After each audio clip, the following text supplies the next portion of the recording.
Ya, shalom sahabat-sahabatku. Ini ada pertanyaan masuk. Pertanyaannya begini. Pak, mengapa di dalam Yohanes 20:14 Maria Magdalena tidak mengenali Yesus? Ya, kita baca terlebih dahulu ayatnya.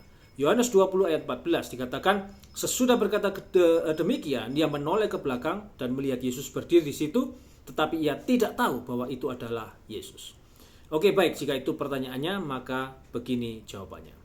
Ya, ini sebuah pertanyaan yang sangat menarik tentang salah satu momen paling ikonik ya dalam kisah kebangkitan Yesus.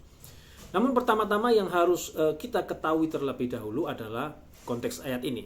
Ya, kita harus tahu benar ya konteksnya apa.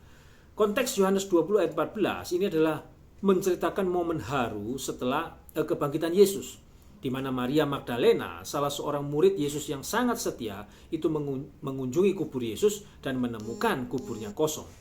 Dan di dalam kesedihan, dia itu berencana akan pergi dan berbalik untuk memberitahu murid-murid yang lain tentang hal ini. Nah, saat itulah dia melihat Yesus berdiri di sana, namun dia tidak mengenalinya.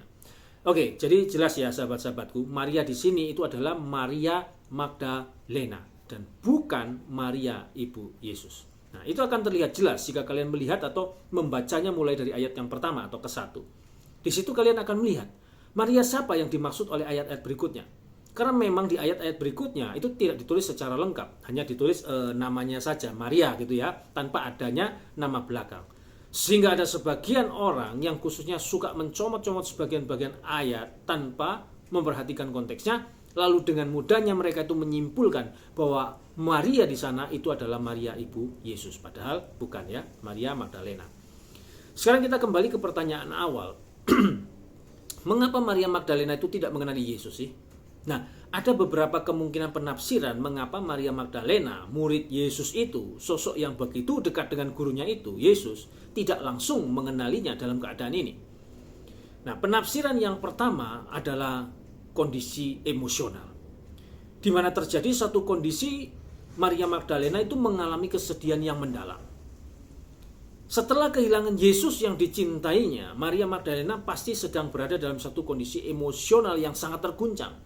Kesedihan dan keputusasaan itu dapat mengaburkan persepsi seseorang, membuatnya sulit untuk mengenali orang lain, bahkan orang yang sangat dekat. Terlebih jika saat itu Maria Magdalena itu larut dalam satu kesedihan yang luar biasa, di mana tidak mungkin ada orang yang berada di dalam satu kesedihan yang begitu mendalam dan kemudian orang itu tidak menangis. Artinya apa? Artinya bisa saja pada waktu itu Maria Magdalena menangis dan matanya itu penuh dengan air mata. Ya, karena dia sudah terlalu lama nangis, ya kemudian matanya menjadi bengkak, sehingga dia tidak dapat melihat dengan jelas siapapun yang datang tiba-tiba di hadapannya, termasuk Yesus.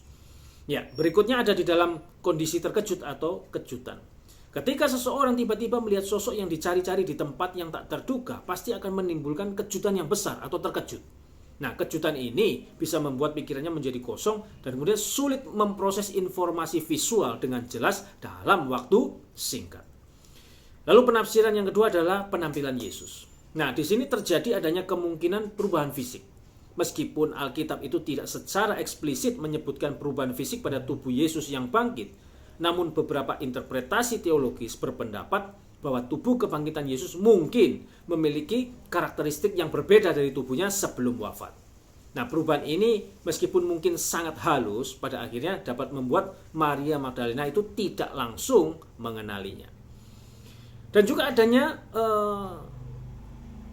dari sisi pencahayaan. Nah, di mana kondisi pencahayaan di sekitar kubur bisa mempengaruhi penglihatan Maria Magdalena.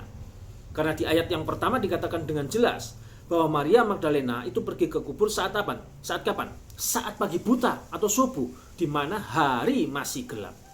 Nah, logikanya begini, jika cahaya itu redup atau mungkin datang dari sudut yang tidak biasa, tentu hal ini dapat membuat wajah Yesus terlihat berbeda dari biasanya. Nah, sehingga hal ini dapat membuat kemudian Maria Magdalena tidak bisa langsung mengenali Yesus. Lalu penafsiran yang ketiga adalah ekspektasi. Nah, di sini harapan Maria Magdalena itu sedang mencari jasad, ya kan? Karena dia tahu Yesus itu sudah mati ya. Nah, untuk itu dia yang dia cari adalah mayat atau jasad. Maria Magdalena datang ke kubur dengan harapan menemukan jasad Yesus. Nah, mungkin dia tidak siap secara mental untuk melihat Yesus dalam keadaan yang berbeda. yaitu dalam tubuh yang telah bangkit. Nah, ekspektasi inilah yang dapat menghambat kemampuannya untuk mengenali Yesus pada saat itu. Kemudian penafsiran yang keempat adalah penampakan yang berbeda. Ya, jadi di sini ada yang memperkirakan atau menafsirkan bahwa Yesus menampakkan diri saat awal itu dia muncul dalam bentuk roh. Beberapa interpretasi berpendapat bahwa penampakan Yesus kepada Maria Magdalena pada awalnya adalah dalam bentuk roh atau rupa yang berbeda. Hal ini tentunya bisa menjadi alasan mengapa Maria Magdalena itu tidak langsung mengenalinya. Namun, interpretasi atau tafsiran ini lebih bersifat teologis dan tidak didukung secara eksplisit oleh teks-teks Alkitab.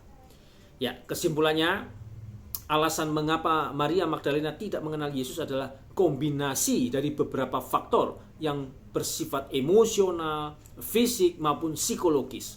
Nah, kisah ini mengajarkan kita tentang kedalaman kesedihan dan kerinduan manusia, serta keajaiban kebangkitan yang melampaui pemahaman kita.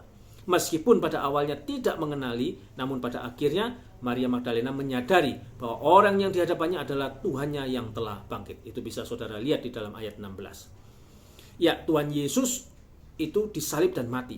Mati ya saudara-saudara, bukan setelah disalib kemudian Yesus diobati dan kemudian sembuh. Karena Alkitab tidak pernah mencatat hal itu. Dan tidak satu ayat manapun yang secara eksplisit mengatakan bahwa setelah penyaliban Yesus itu diobati dan kemudian menjadi sembuh, tidak jadi mati.